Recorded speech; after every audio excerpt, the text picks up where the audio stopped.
March 9, 2010 po nag-umpisa ang purpose. Tuwang-tuwa ako kasi isa ako sa nakasama sa ang pangalan ko sa programang ito at ang tatlo kong anak.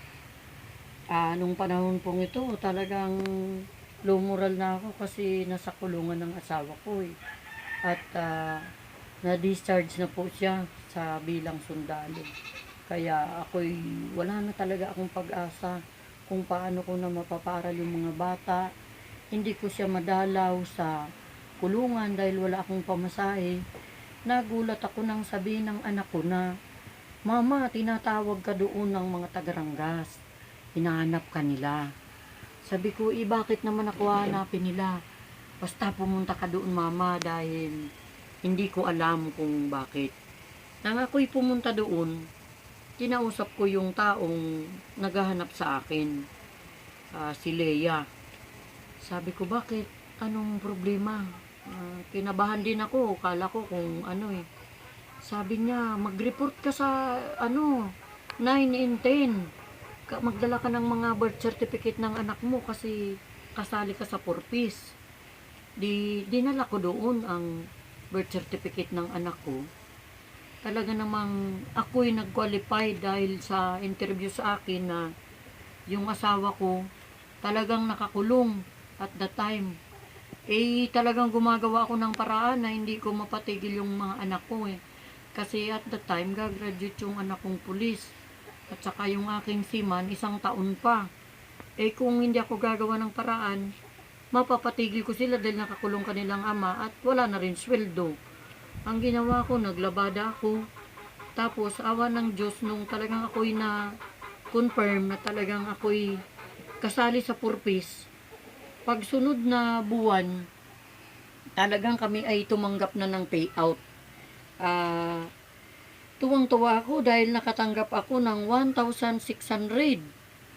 Samantalang pinagtitiyagaan ko yung labada na ang dami-dami, punong-puno yung planggana ng mga asawa ng mababang ranggo, mababa kaysa dun sa asawa ko na at that time, ako yung nagbabayad ng labahan. Ako na ngayon yung naglalabada sa kanila. Para lang hindi ko mapatigil yung mga anak ko kasi ilan ang high school ko noon? 3. Tapos ang elementary ko, 2. Ang college ay 2 din. Paano na kung hindi talaga ako magsisikap? Ngayon, dahil nga sa tumanggap ako ng 1,600, meron pa ako that time talagang masipag ako mag-alaga ng baboy. Ibinili ko yun ng isang biik. 1,200 pa yun yung biik noon. So yung sobra, binili ko ng pagkain niya. Tapos dahil nga sa tulong-tulong na din, masipag ako, naglalabada, mayroon akong pang tustos doon sa biik na alaga ko. At pag 3 buwan, tamang-tama payout na naman. Nakatanggap na ako nung pangalawa ng 2,800. Binili ko ulit ng isang baboy, biik. Ngayon, yung aking biik, pang-benta na. Bininta ko na yun. At itinuition ko na dun sa aking anak. At awa ng Diyos, nakapagtapos yun, yung aking criminology. Tapos yun ang mga aking anak na nasa Mariners. Ang pinoproblema ko dun sa anak ko na Mariners, kasi mag-i-exam siya, ang ginawa ko, bininta ko na yung baboy ko para siya'y makapag-exam.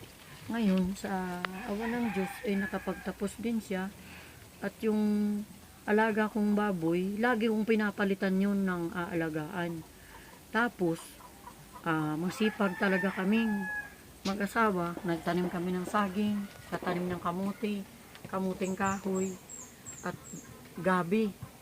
Mga gulay, sitaw. At yan nga sa katunayan, talagang nandiyan ang aking mga tanim, pati ang aking kangkong. At hindi ako nahihiya na iyan ay taliin ko na ibenta ko para may mababaon ng anak ko. So ngayon po, ayan, nandiyan pa po mga gabi na tanim ko, ayan. At saka yung mangga po, namumunga din yan. Yung mga avocado, niyog, ayan po. Dahil sa tulong na rin po ng purpose na nakapag-alaga ako ng mga hayop na ibibinta ko po, nagkaroon po kami ng pwesto na ito. Naibenta po ito sa amin na pwesto ito sa murang halaga lang po na 2,000 lang po. So ngayon po, minintain lang po namin ito na taniman, punuin ng mga tanim at pakinabangan ng aking nag-aaral. Ngayon po, nung September 2013, 13 din po, na-aksidente ang asawa ko. Nabangga siya ng kotse ng isang mayaman sa Ames Barrio. Siya po ay top notcher, top earner sa Intra. Pero po, siguro wala siyang awa, walang pagmamahal. Tinakasan niya po ang asawa ko. Hit and run po. Kaya po siya na hospital. Ang laki po ng gagastusin. Ay hindi ko na po alam kung saan po ako kukuha ng panggastos. So lumapit na naman po ako sa DSWD, sa Purpose po. Ngayon po ay binadgetan po ako. Talagang ako po tuwang-tuwa dahil binadgetan po ako ng 120,000 para sa gamot ng asawa ko. At talagang tunay naman po na para akong naghahakot ng itlugan ng ibon dahil sa mga gamot na binibigay dahil nga inupin talaga ng Purpose na 120,000 para sa gamot ng asawa ko. Pero po, awa ng Diyos, sa loob ng 2 weeks, ang asawa ko po ay gumaling na. Ang nakonsume lang po na gamot o medisina ay 70,000 lang po. At mayroon pa po kaming baon pag uwi sa bahay na maintenance po doon sa paa niya kasi naputol po ang kanyang legs, ang hita niya sa kaliwang bahagi po ng kanyang hita. So, ang pangyayari po ngayon, talagang tunay na iniisip ko palagi na kung wala yung Purpose, anong gagawin ko po doon sa asawa ko na nasa ospital.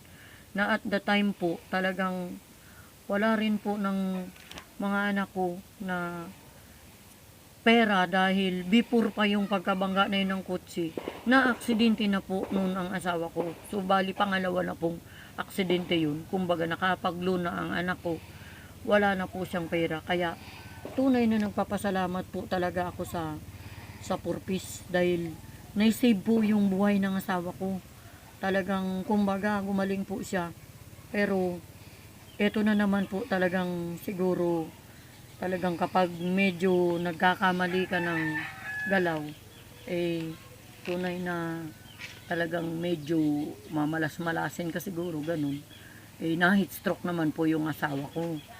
Ngayon po, wala din naman po akong pagkukunan. Lumapit na naman po ako sa Purpose.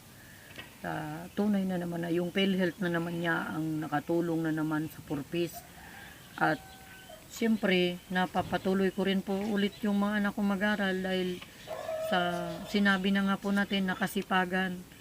At unang-una po, wala po akong bisyo, hindi po ako marunong magsugal. At unang-una po, dapat talaga kilalanin natin ang Diyos. Mapagmahal tayo sa kapwa. May takot tayo sa Diyos.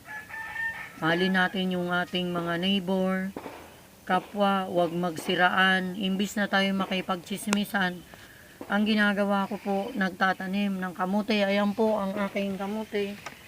Talaga pong totoo po yan na ako po ay nagtatanim. Ayan po, may saging. May yung iba po, pinapatanim ko rin sa kapatid ko. Binibigyan ko rin po siya kapag nagpe-pay out. Bibigyan ko rin po siya ng 200 para po i-maintain din niya po yung aking mga tanim. Pero po talagang tunay na masagana po yan. Unang-una po ang buhay natin kailangan po na meron tayong good moral.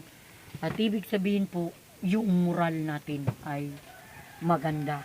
Hindi po tayo gumagawa ng masama.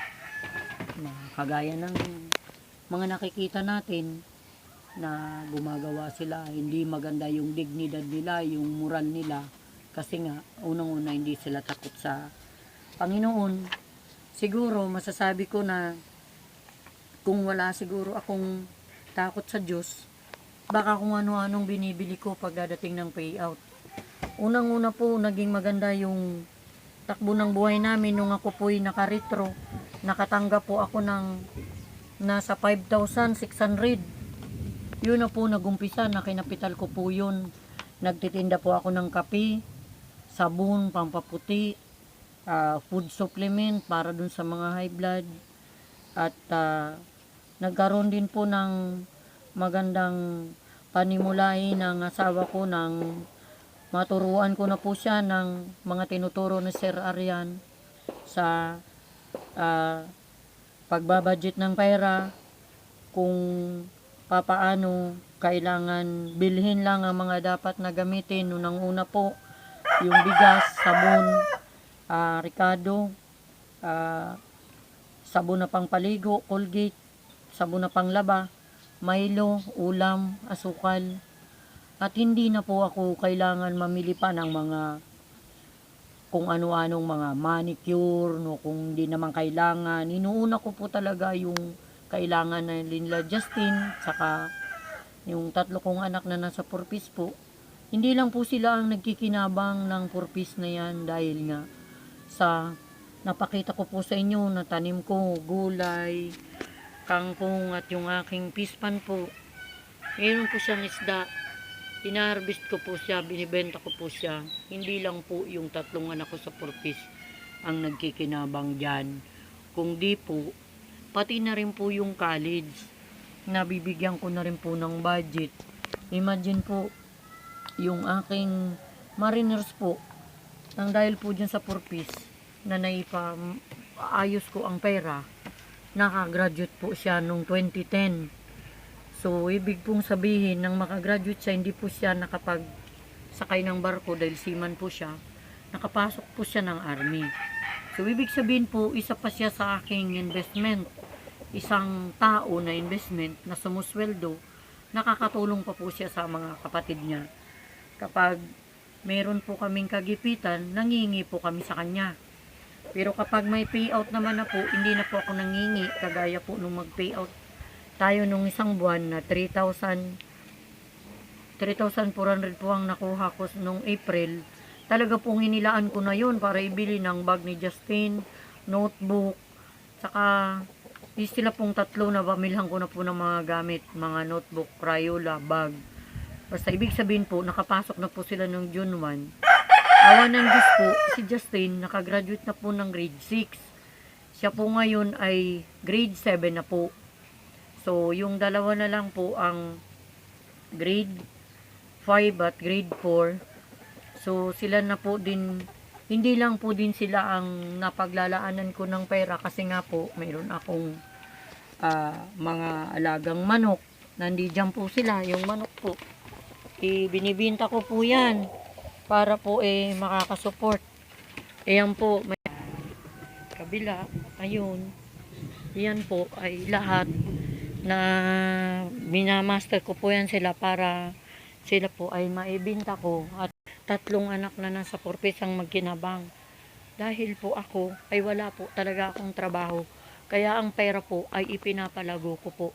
Ginagawa ko po niyan ay talagang magtinda. Kahit po yung saging, ginagawa kong maruya.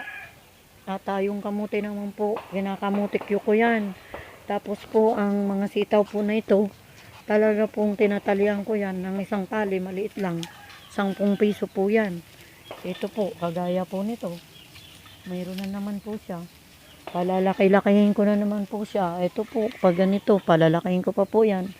At ito po, para po maibinta ko. At nakalaan po yan sa pamasahe ni Justin, nilang 3 po. At pati na rin po, yung aking college po, ay napapaglaanan ko na rin po yan. Yan po, may mga bunga po ang aking sitaw. Kaya, tunay po talaga na napabago ng purpose ang aking buhay o ang buhay ng aking pamilya.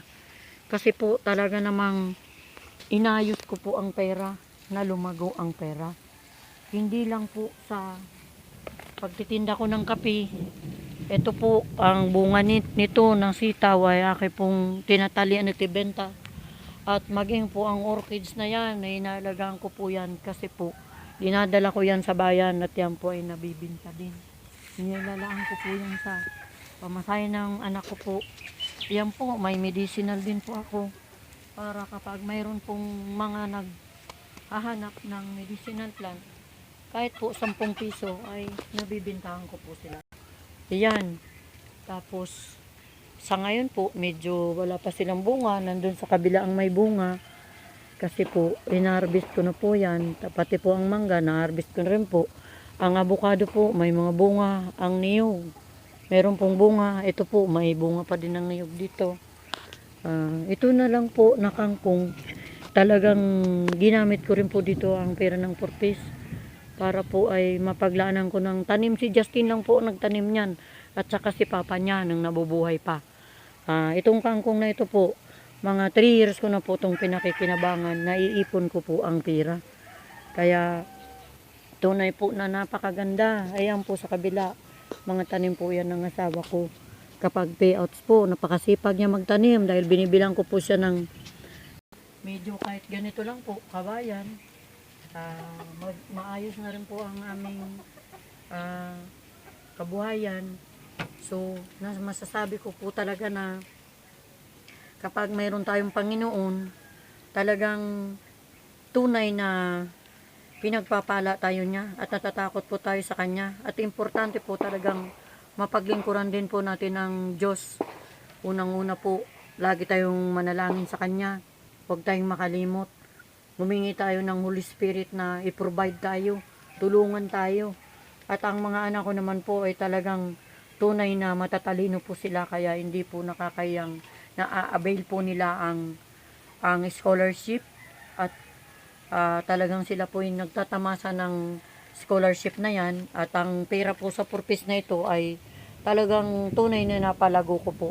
Kahit matagal pong dumating ang payout, let's say April, May, mag-June pa yan, o hindi pa tayo tumanggap, mayroon pa po akong budget. Kasi nga po, yung gawa ng gulay, at saka ng saging, at saka ng kamote, na babudget ko po ng maayos.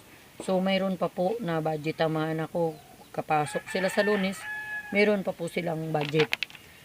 So, nung time po na si husband ko ay atakihin, lumapit naman po ako sa 4 piece kay Sir Arian para hingin ko po yung sa PhilHealth.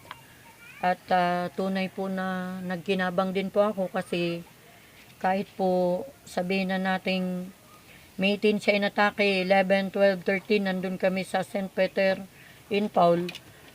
Talagang siguro, hanggang doon na lang po siguro yung buhay ng asawa ko. 5 AM po, binawi na siya ng buhay, pero nung siya nabubuhay pa po, sinabi talaga niya sa akin na, alagaan mo yung purpose ni, kahit paano makimiting ka. Kahit wala akong pamasahe, nangungutang po siya. Na pamasahe ko lang para makatinda ko ng FDS. Na tunay na dinadala niya kami sa center para mapacheck up. So, at the time na binawian po siya ng buhay, naalala ko po ang mga sinabi niya sa akin na talagang huwag kong pabayaan yung purpose until na natuwa rin po kami kay Madam Imelda Marcos na nag-release po siya ng 44 billion para sa continue ng mga bata na until 14 dati tigil na. So until 18 kinontinue na makakapag-benefits pa sila ng 4 piece. So nagpapasalamat pa po ako dun sa na-continue pa po na hanggang 18 yung bata. So ito po yung tungkol sa pagkamatay ng asawa ko. Ang bill po namin 153,000, napakalaki po. Tunay na yung PhilHealth po ay tinulungan ako sa gawa ng 4 piece po. 33,000 ang nabawas sa 4 piece. At ang PhilHealth na yun ay talagang tinamasa ko rin yung mga gamot. So, ang problema na lang po ay yung balanse. Pinagtulong-tulungan po ng mga anak ko kasi nga po na-invest ko sila, mga tao. Gawa rin po ng pera na napalago ko. At sila po ay nakapagtapos at nagkaroon sila ng trabaho. Sundalo, Army at Philippine Army at Police, nakakabigay po sila sa akin. Ibig sabihin po, nakatikim sila ng 4 piece. At that time po, na-discharge na po talaga yung mister ko. Dapat di ko na po sila mapapagtapos. Pero, sa awa ng Diyos at napagtapos ko po sila sa Mariners at yung aking anak ay talagang nung siya ay Mariners, wala na akong mapapa-exam sa kanya kasi nga yung papa niya nakakulong at wala nang sweldo, naglalabada lang ako. Nalapit po ako sa ating butihing barangay captain si William B. Abuk bibigyan po ako ng endorsement, pupunta po ako kay ating butihing mayor na Marites Pragata Guab. I-endorse po ako niya sa DSWD. Ako po'y nakakahingi talaga ng tulong bupitong pinansyal, nakaka-exam po yung aking anak. At that time po, talaga ako'y nagpapasalamat na kahit sinisiraan na po ako din sa purpose na hindi na daw po ako bagay sa purpose kasi daw po ay may pira ako. Di nila alam kung paano ko po pinapalago yung aking purpose na payout. At yung bag ko po, ang laman po nun ay kape at food supplement. Nag-aalok po ako niyan kay Ma'am Roxanne. Sabi naman ni Ma'am Roxanne na wala siyang pambili. Pero ako po, kahit maliit yung puhunan ko, inuutang ko po din sa office yung kalahati. Pag nabili po sa akin, nire-remit ko at iruruling ko naman. Tuwang-tuwa ako pag payout. Idadagdag ko na naman yung sa kape. Dala-dala ko po yan. Kahit na FDs namin, talagang dala-dala ko yung kape. So ngayon po, hindi po talaga ako nahiya na magtinda ng gulay. Tapos maruya. Tapos ngayon po, talagang dahil nagpapasalamat na rin po ako kay Sir Arian dahil tinulungan rin po niya ako kung paano makakuha po ng sa PhilHealth ng asawa ko nung time na nasa hospital kami. So pinapasalamatan ko po sila. Tapos sa DSWD po, lumapit po ako sa kanila. So sa ngayon po, sige, na-continue po mga anak ko talaga. Nakapag-invest po talaga ako ng tao. Kaya sila po ay naka-payslip at sila po ay nakakatulong din sa akin kapag wala pang payout. Tapos yung pispan ko po, talagang pinupukot ko yan. Ayan. Yun lumangoy na naman yung malaki. Ayan yung pukot ko po, nakikita. Kapag may huli po yan, automatic na po yan. Mayroon din po akong kiluhan.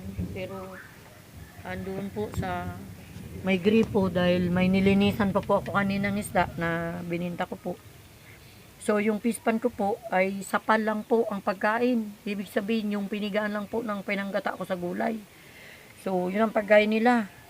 At yung sagingan naman namin, talagang yun, minamaruya ko. So mula pa din po ng payout ang pera, pinapasiguro ko po talaga na masabi ko na maganda talaga na yung pera wag mong laspagin. Tinitiis ko po yan mula sa uban. Hindi po talaga ako bibili ng kahit ano, candy lang po, isang max lang. Pagdating po, talagang ako po'y matyaga, masipag, at wala po talaga akong bisyo, hindi sa pagyayabang.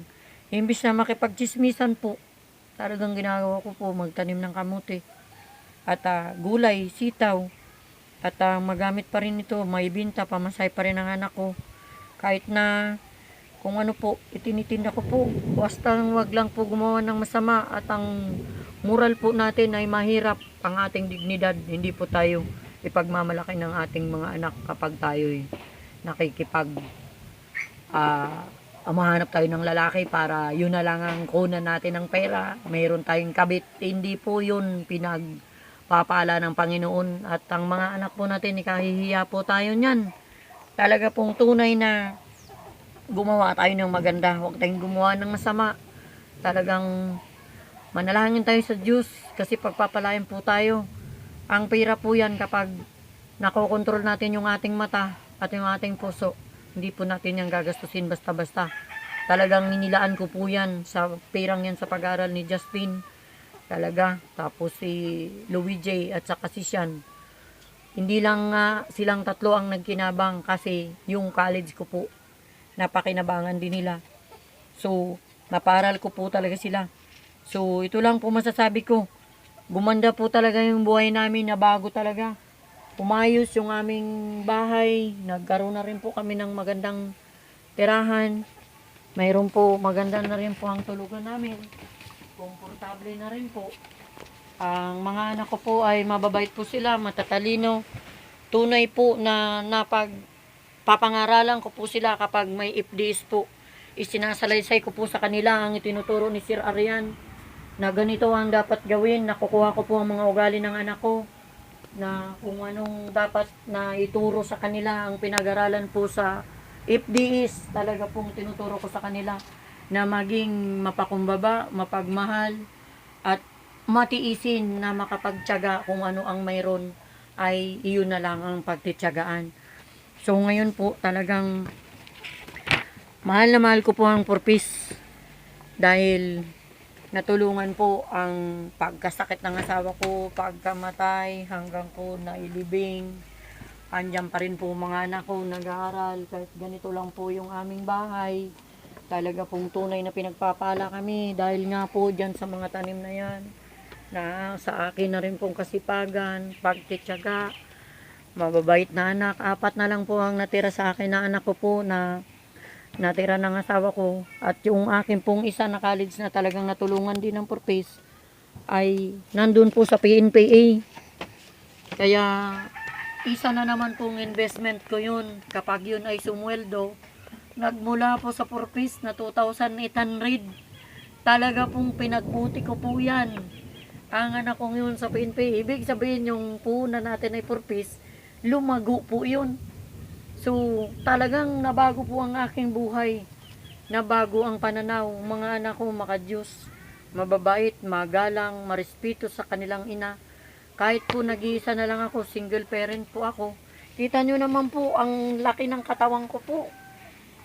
Kung tutusin po, talagang mawamayat na dahil namatay na ang asawa ko na mahal ko, na lagi kong kasama kapag nagpe-pay out dyan.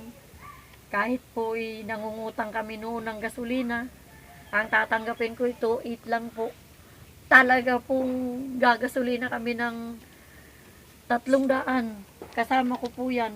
Hindi po siya mag-aaya na kumain kasi alam na niya na may listahan na po ako ng bibilin. At yung anak ko pong magtatapos ng criminology na nandun po sinmirte sa PNPA.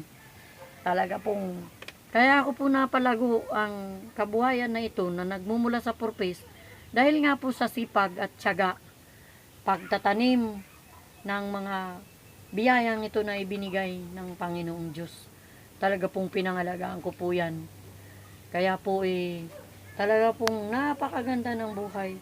Kaya hindi po talaga natin masasabi na kung ano yung buhay ng tao. Hindi po tayo dapat mag-comment na si ganito, si ganyan, o si Mrs. Villaris tanggalin na sa purpose dahil mayaman siya. Hindi po sa ganun. Ininvest ko lang po nang napabuti yung mga anak ko at nakapagtapos mula ng 2009, 2010, 2011, 2012, 2013, 2014, 2015. Sa loob po ng 7 taon na yan, halos purpose ang ginawa kong kapital po. Dahil talaga naman pong wala na kaming pera. Walang-wala na talaga po. Puro na lang po sa isip ng tao na ganun-ganun, nagretiro asawa ko na mapera. Wala po talaga. Walang pera. Ito lang ang mga kabuhayan kong ito. Inaalagaan ko, yung fish pan, ang mga tanim. Nakita nyo naman po, hindi kasi nungalingan po yan. Pwede nyong bisitahin po yan. Na aming kabuhayan na yan. Hindi ko po yan ipinagsisinungaling. Magsipag lang po kayo. Pag payout po, gasino lang ang gastos ko dyan. Isang juice lang, isang yelo. Ayun na po, nagagamas na, nagtatanim. Talaga pong tunay na kapag pumrodukto na. Huwag nyo pong gastusin. Ilaan sa pag-aaral ng bata. Ilaan at palaguin. Ayun po, di ako nahihiya. Mayroon pa pong birab na laman ang bag ko. Pagka mayroon pong nahihilo, talagang inuupiran ko yan. Huwag lang mahiya, huwag yung naiyak kang magnegosyo, ay malalaspag yung pera na 2,800. Nung last payout po, 3,400. Talaga pong hanggang ngayon, mayroon pa akong pera. Dahil po, yung birab, ang puhunan ko po ay 55, ibinibenta ko po yan ng 75. So, mayroon po akong 20 pesos per peraso. Ay kung nakakabinta ka po ng 100 peraso, magkano po yung 20? 20 times 100. Mayroon po akong 2,000. So, hindi po ako nahihiya. Kape po, sa kape, sabon. So, talagang tunay po na nabago ang buhay namin. So, ngayon po, yung mga hindi ko naman po sinasabi na yung mga iba dyan na tumatanggap na naririyan na sa labas yung naghihintay na naniningil, hindi ko naman kayo minamaliit. Pero, kailangan nyo rin pong budgetin ang inyong pera. Kasi po ako, ganun ang ginawa ko talaga. Bahala nang matuyo-tuyo ang aking lalamunan at titiisin ko po yan. Walang soft drinks. Talagang hindi ko po nakakalimutan ng Diyos na Jehovah na talagang pagpalain niya ako. Nagpe-pray ako sa kanya na yung pirang yun ay palaguin niya. Kasi po, hindi rin po saganang akin lang yung aking pagpapalago ng pera ng purpose. Kasi may napapanood nga po ako sa Jessica Husuho na 20 pesos na lang po napalago pa niya. Nagtinda siya ng yellow. At yung tininda niyang yellow na yun, pagkabenta niya nung lahat ng sandaang yellow, ibinili na niya ngayon ng ice candy ng titimplahin. Ibig sabihin, ingredients na sa ice candy. So, pinalago niya po yun, hindi niya nilaspag yung perang yun kasi napakaliit lang, 20 pesos. So, ngayon ice candy lahat ng tinitinda niya. Ngayon, nag-click po yun. Sa ngayon, meron na siyang 45 na refrigerator na freezer para palaguin yung 20 pesos na nagmumula lang dun sa paggawa niya ng yellow. Kasi yun na lang talaga yung pera niya. So, dun po ako humugot talaga ng knowledge na what is 20 pesos i-compare mo sa 2,800 na bigay ng purpose. Ibig sabihin, napakalaki yung perang yun na 2,800. So, yun nga po sinabi ko sa inyo at that time nang bumili ako noon ng biik. Pero yun po nung 2011, 12, 13. Ngayon po nung nag-14, hindi na po ako nag-alaga ng biik kasi nga po yung isda na lang yung inalagaan ko. So, sa ganitong pong pamamaraan, talagang napabago po ang buhay namin. Ang anak ko po, hindi siya kinakabahan kung wala siyang pamasahe or wala siyang uniform o wala siyang notebook. Hindi po sila kinakabahan. Na-enroll ko na po sila dahil po nung April, May, i-work out ko po talaga yung kape, yung food supplement po na yun, ay talagang ginamit ko po yun para lumago yung aking pera. At sa ngayon po, masasabi ko po sa inyo, bago ng buhay namin, napakaganda ng buhay namin. At kami may bigas, hindi kami naubusan, hindi na po kami nangungutang sa tindahan, wala na po kaming utang sa tindahan. So ngayon po, pasalamatan ko po si Mayor Pragata, si Sir William Abu, ating barangay captain ng Rangas, si Ma'am Roxanne, si Sir Arian, at dati po si Ma'am Eliza.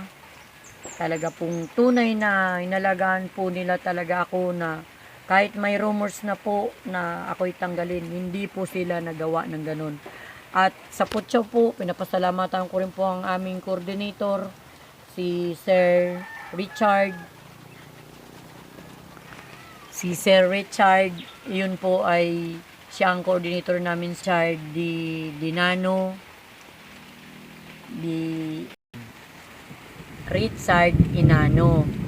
So, yun po, na-verify po niya kung ano talaga kami. Ano yung kabuhayan namin, na talagang na-verify din niya na talagang ako'y walang bisyo.